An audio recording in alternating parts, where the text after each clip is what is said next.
be a winner, and he's willing to go the extra mile to achieve his dreams. Can you please share us your childhood story? I'm South African, born in Cape Town. My parents are South African as well. I have a younger brother.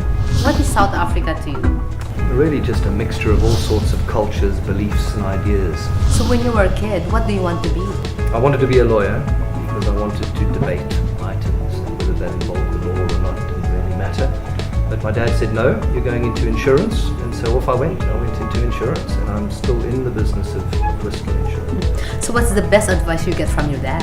Never be late. My father was one of those people that believed in punctuality, he believed in discipline, he believed in what's right and wrong, and I've stuck to those. I'm still I'm an open-minded person, but I'm still very principled, and I believe very strongly in what's right and wrong. Are you a competitive kid? Absolutely, yeah. My father always said to us, do you remember the name of the person that finished second? And of course the answer was always no. So we were driven to win and always be the best and come first. Coming second wasn't an option. I think as kids that was a tough way to grow up.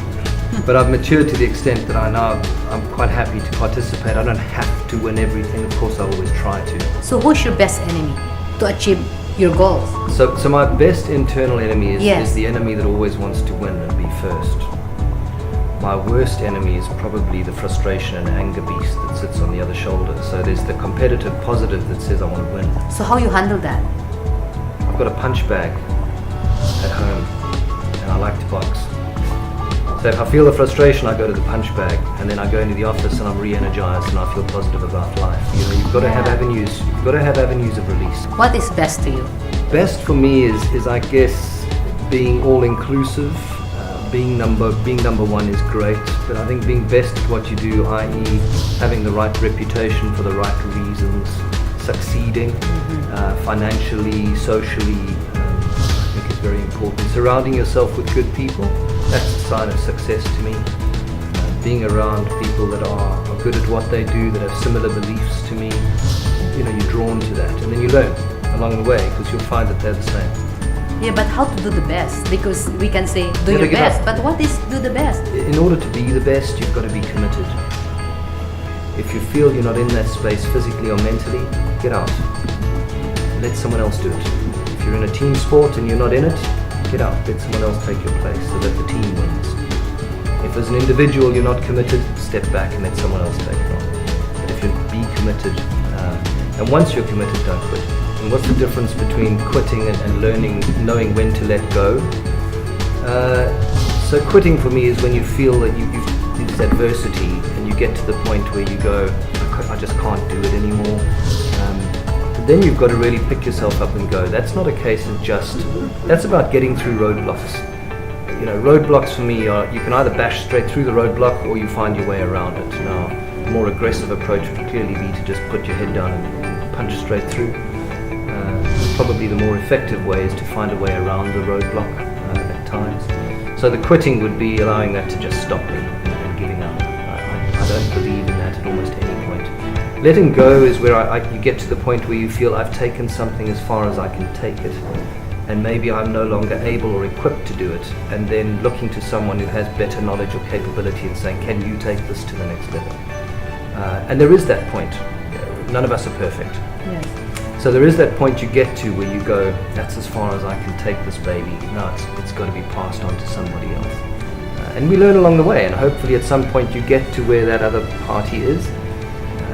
But you've got to recognize those shortfalls and be able to let go and hand it over. So what made you come to Philippines? I was in Thailand at the time, and the organization that I now work for approached me to come to the Philippines. And for me it was an exciting opportunity. I'm always looking for opportunities. But I just liked the journey that Philippines was going on. I liked the indicators were positive. You know, all the right messaging coming out of the country and from the people, very positive people here. So I liked the chance. I thought, well, if I don't take this, I'm going to be the loser. Did you regret coming to Philippines? No, not at all. My son was born here last year. My daughter was born in Bangkok, my son born in Manila. So my wife said to me, no more cities. One city, one child. We can't do right there. So we're going to have to stay where we are. But no, my son was born here. The kids are happy, you know. So it's a good place. I'm enjoying it. So what's the difference between Philippines and other country that you lived before? I like the fact that from the Philippines there's a lot of overseas exposure. So people have either worked overseas. Filipinos like to take advantage of opportunities. People are genuinely globalized. They really are. I don't ever get the feeling like people don't know what's going on outside the country. Where in some countries you do genuinely find it. You know, it's homegrown, it's insular. But to the extent that people cannot open their minds, I find that in the Philippines people really open their minds to new ideas, new learning quite easily. So I've really enjoyed that. So with that journey, so many young Filipinos. So what's your message to them? Be creative. Don't be afraid to challenge the norm. There's no such thing as a bad idea or a bad suggestion. It's when you sit on that idea and you never make it known. That's the problem for me. Don't moan and complain if you don't have a solution. In my business or our business, I don't entertain complaints unless there's a suggestion for how to fix the problem. Because otherwise it's destructive rather than constructive. Are you happy where you are now? Yeah, sure. I am genuinely happy where I am now. I'm enjoying the journey.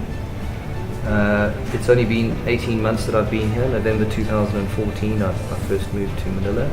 So it's still early days. It's part of the journey and we've still got a long way to go. Do you think your father is proud of you now? Yeah, absolutely. And you know what's nice is he tells me. And my dad said to me over a glass of wine, he said to me, you know, I'm really proud of what you've done. Congratulations, it's great. And that for me was really, it's good to hear that from your dad, you know, especially when you've been pushed throughout your life. That was really good to hear. So Andrew, thank you very much. Thank you very much. Those are very good information. I enjoyed that. Thank you for sharing. Thanks for your time. Every success has its struggles. Every dream has its trials and tests. Listen to their stories because if they did it, you can also be called self-made.